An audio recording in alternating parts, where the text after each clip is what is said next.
Tutto quanto il territorio si diceva che fosse alto e a picco sul mare, mentre tutto intorno alla città vi era una pianura che abbracciava la città, ed era essa stessa circondata da monti che discendevano fino al mare.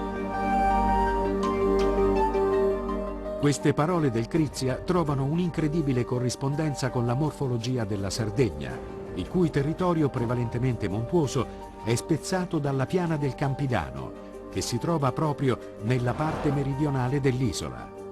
Platone inoltre attribuisce la ricchezza di Atlantide all'abbondanza dei metalli, tra cui l'oro, l'argento e l'oricalco, un metallo fantastico che potrebbe però corrispondere a rame. Proprio la Sardegna è da sempre famosa per i suoi giacimenti minerari e i nuragici erano abilissimi nell'estrazione e nella lavorazione dei metalli. La presenza copiosa di argento, rame e piombo è testimoniata ancora oggi dai nomi di molti luoghi, come Gennargentu, Argentiera o Montiferru. La Sardegna, inoltre, nel 10.000 a.C., ovvero alla fine dell'ultima glaciazione, era una grande isola unita con la Corsica. E infine, nella città di Atlantide, secondo Platone, vivevano i vecchi più vecchi. Ebbene, i sardi sono famosi per la loro longevità, tanto da suscitare l'interesse di molti genetisti che da anni studiano le particolarità del DNA del popolo sardo.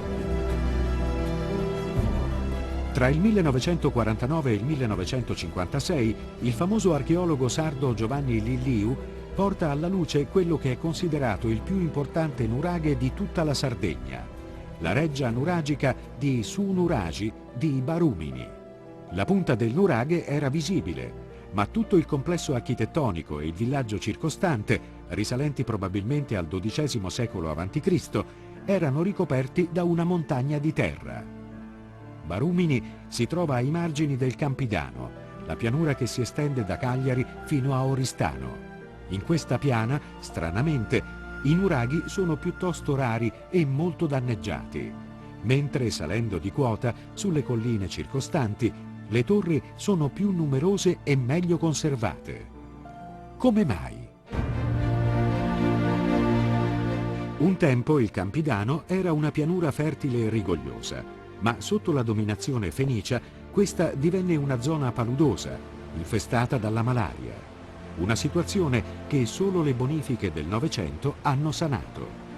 Che cosa vi accadde? È possibile che in un'epoca antica una colata di fango abbia investito gran parte del Campidano? Ma come avrebbe potuto essere ricoperta da uno strato di argilla spesso oltre 2 metri una pianura lunga più di 100 chilometri?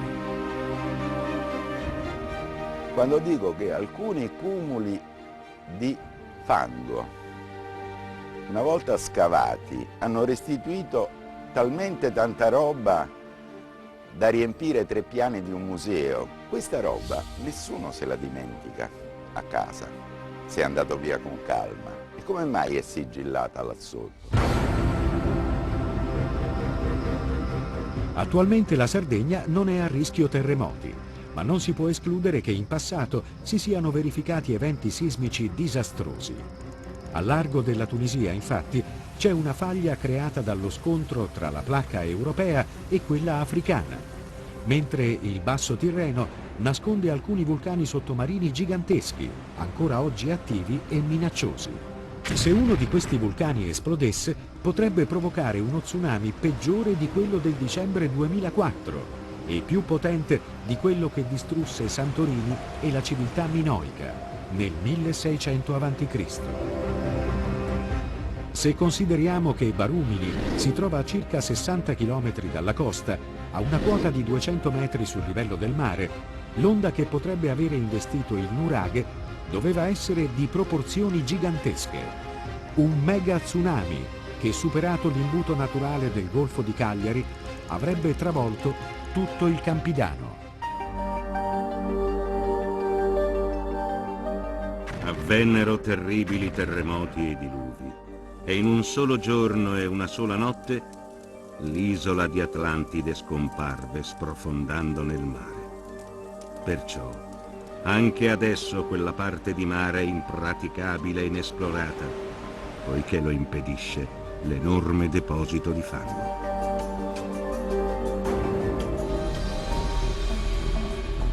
Secondo Platone, Zeus avrebbe punito gli abitanti di Atlantide nel 9600 a.C.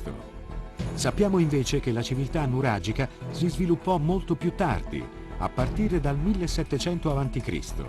ed ebbe un rapido declino intorno al 1100 a.C., alla fine dell'età del bronzo. Intorno a quella data molti siti nuragici furono improvvisamente abbandonati, per poi essere occupati qualche secolo più tardi dai Fenici. Ma se ci fosse stato un errore nel tramandare le date? Io penso che nel passamano di questi appunti ci possa essere stato questo errore di decimali.